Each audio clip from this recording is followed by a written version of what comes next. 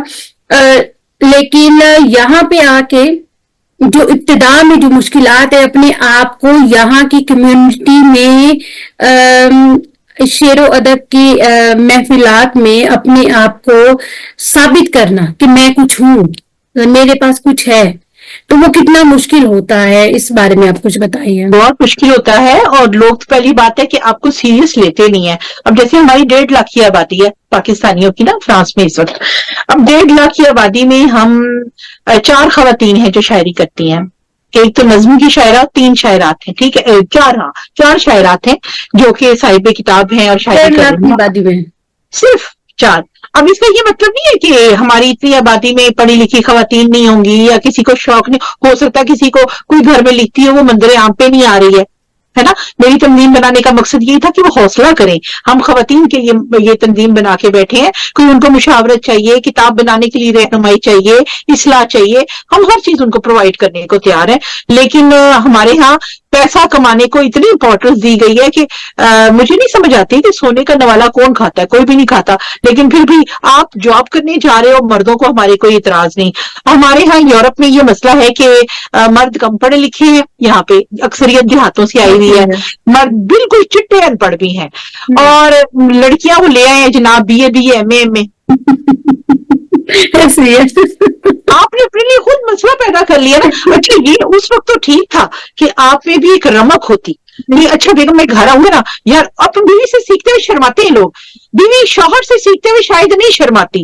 لیکن اگر شوہر کو پتا چلے کہ مجھے اپنی بیوی سے کوئی سیکھنا ہے نا، انگریزی سیکھنی ہے یا اردو سیکھنی ہے، یا بیٹھے ہیں گپ شپ لگا رہے ہیں، ہم ٹی وی دیکھ رہے ہیں، چل یار ایک لفظ لکھنا مجھے سکھا دے، ہے نا. ایک الف ایک دن سیکھے، بے ایک دن سیکھے، پہ ایک دن سیکھے. میں کہتی 36 دن میں الف پہ پوری ہو جائے گی اس کی. لیکن وہ شرماتے ہیں. اور نہیں، میں اپنے پیارے بھائیوں سے بچوں سے گزارش کروں گی، بیٹا آپ لوگ اس میں شرمایا نہ کرو، وہ آپ کی ساری زندگی کا ساتھ ہے.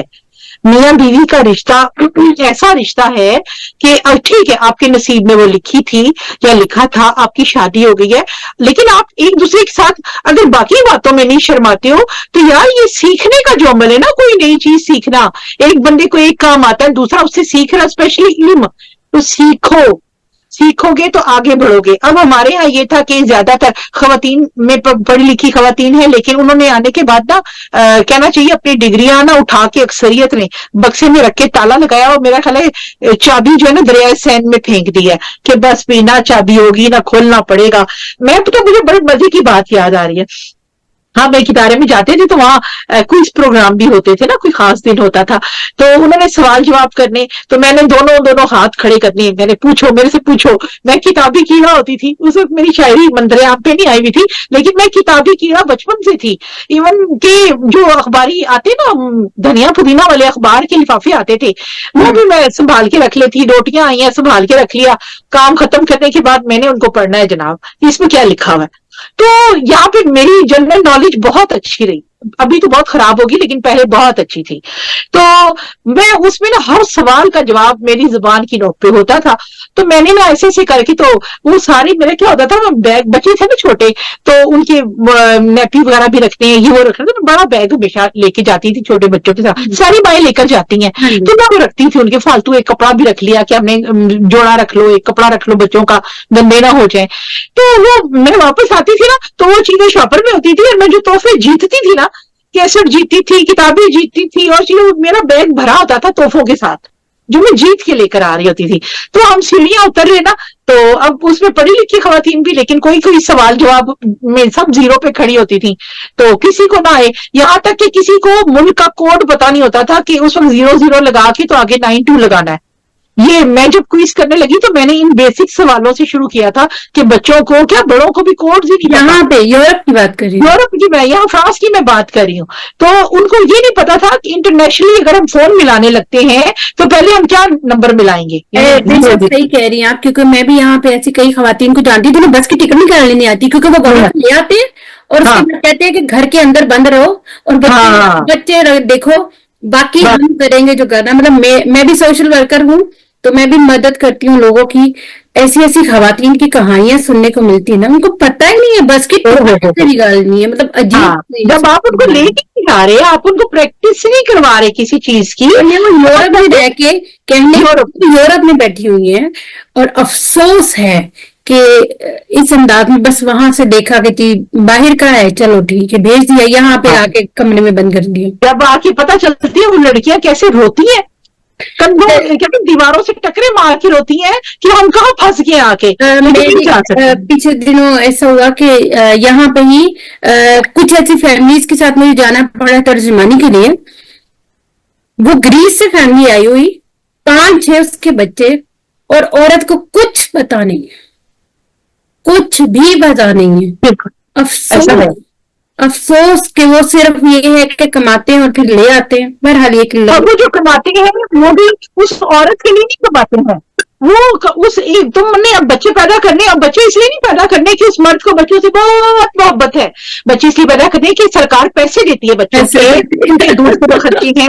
عورت بچوں کی مشین بن جا, ہر سال ایک بچہ پیدا کرنا ہے کیونکہ جناب اتنے بہو پیسے ملنے نے. اچھا جی, اور پھر جب بہو پیسے ملنے نے, ایک تو عورت جسمانی طور پہ تباہ ہو جاتی ہے. پھر اس کو مثالیں دیتے گوریوں کی, دیکھو نا وہ ٹرک چلاتی ہیں گوریاں, اور کتنی سمارٹ ہے, کتنی ایکٹیو ہے, اور دیکھو 80 سال کی عمر میں بھی ان کی کمر سیدھی ہے. تو میری ایک جگہ بحث ہوگی نا ایک پوسٹ کے اوپر, میں نے کہا بیٹا آپ لوگ نا اپنے گھر کی عورت کو وہی والی سہولتیں, وہی والے اختیارات دو جو اس گوری کو جس کی مثال دے رہے ہو نا, اس کے گھر میں آپ کا رشتہ دار تو کیا, آپ کے رشتہ دار کی ہوا بھی اس کی اجازت کے بغیر دروازے کے اندر نہیں داخل ہو سکتی ہے. کھانا پکانا کیا, آپ جو یہ بدماشی کرتی ہو نا کہ میری ماں خوش نہیں ہوئی تھی لتا کھا, آج میری بہن ناراض ہوگی تو تجھے میں ٹھڈے ماروں گا, اور آج میرا بچہ جناب میرے سامنے شور کر رہا ہے تو میں, یہ آپ ڈرامے کسی گولی کے سامنے کر کے دکھائیں, کسی جو ولیتی ہے نا اس کے سامنے کر کے دکھائیں, اگلی آپ کا دماغ ٹھیک کر دے گی. آپ نے تو خود پاگل کر دیا کہ 40 ہمارے ماحول ایسی ہیں, اور ہمارے ہاں مردوں کی اختیارات اور مردوں کی اپنی مرضی سے زیادہ پیچھے سے جو پریشر ہوتا ہے ان کے اپنے گھروں کا. یہاں 7 سمندر پار بیٹھ کے وہ عورت اپنی مرضی سے کپڑا نہیں پہن سکتی, اپنی مرضی سے کچھ سیکھنے نہیں جا سکتی. میں صحیح کہہ رہی ہیں آپ, کچھ ایسی خواتین ہیں میں ان کو حیران سے دیکھتی ہوں, میں کہتی ہوں آپ یہ کریں گی, میں پوچھ کے بتاؤں گی, اور میں حیران ہو کے دیکھ رہی ہوتی ہوں. مطلب وہ کہے گا تو آپ کر کے, مطلب کوئی چھوٹی چھوٹی چیز بھی لینی ہے تو میں ان سے پوچھ کے بتاؤں گی. میں کہتی ہوں اللہ کہنے کو ہم یورپ بیٹھی ہوئی ہیں لیکن پیچھے والے کہتے ہیں بڑھیا موجہ کر رہی ہیں. میں نے کہا اللہ یہ موجے تمہیں نصیب کرے بھی جو ہم موجے کر رہے ہیں. تو اسی حساب سے مجھے بتائیے کہ ابھی بات یہی چل رہی ہے, تو بنسبت پاکستان کے, مطلب پاکستان میں اور یہاں کے ماحول میں تھوڑا سا فرق بتائیے. اور یہاں پہ بنسبت تھوڑا سا نہیں, تھوڑا سا تو زیادتی ہے نا لیکن ایک بات ہے کہ پاکستان کے لحاظ سے اگر دیکھا جائے تو یورپ میں رشتوں کا جو تقدس ہے وہ تھوڑا سا کم ہو چکا ہوا ہے, اور قدرے کم ہوتا جا رہا ہے. اس میں آپ بتائیے کہ آپ کو کیا لگتا ہے, کیا وجوہات ہو سکتی ہیں؟ آپ نے جو بات کی ذرا اس میں آپ کا ایکسپیرینس شامل ہوگا, کیونکہ ذرا آپ سوشل ورک بھی کر رہی ہیں, میں بھی یہاں سوشل ورک کرتی ہوں. لیکن میں سمجھتی ہوں کہ یہاں کے بچے ادب احترام میں کم نہیں ہے, وہ اسٹریٹ فارورڈ ہے, کیونکہ وہ سیپریٹ فیملیز میں بڑے ہو رہے ہیں نا. خاموش وہ منہ زپ بند کر کے نہیں بیٹھ رہے, جو ہم رہتی ہے, اور مرگ پہ یاد آتا ہے کہ اللہ اللہ ہم تو یہ کہہ دیتے تو اچھا تھا. جی ہاں, یہی بات جو ہے نا یہ مجھے اچھی لگتی ہے ان لوگوں کی, کہ وہ اپنے ماں باپ کو بھی دیکھیں. اگر انہوں نے ایک لاجیکلی مجھے جواب دیا ہے, میں اپنی بیٹی کو کہتی ہوں بیٹا یہ پروفیشن لو, یا یہاں رشتہ کر لو, یا یہاں یہ بات کر لو, وہ مجھے آگے سے لاجک میں کہتا ہے اس کی یہ وجہ ہے کہ میں نہیں کر رہا, اس کی یہ وجہ ہے اس لیے میں کر رہا ہوں نا. نہیں مما آپ کو نہیں پتا میں فلاں فلاں وجہ پہ کر رہا ہوں نا. تو یہ میں اس کی کو ہائے توبہ توبہ توبہ, ایسے بڑی لمبی زبان ہے, ایسے تو بدتمیزی کر دے. اگر کوئی پیچھے سے کھڑا ہوگا تو یہی کہے گا توبہ توبہ توبہ, ایدی بڑی لمبی زبان ہے, ایدا منڈا تے بڑا گستاخ ہے. حالانکہ اس نے لاجیکلی اسٹریٹ فارورڈ اپنا حق ادا کیا ہے, مجھے سمجھایا ہے, مجھے گمراہ نہیں کیا کہ مجھے کسی اور سے پتہ چلتا کہ میرا بچہ کیا کر رہا ہے. تو یہ بے ادبی یہاں نہیں ہے, پاکستان میں جا کے دیکھیں جہاں بے ادبی کی پتہ ہے, وہاں بے ادبی کی بڑی مثالیں یہ بھی ہیں, اور جو بزرگوں کے ساتھ پاکستان میں زیادہ ہے.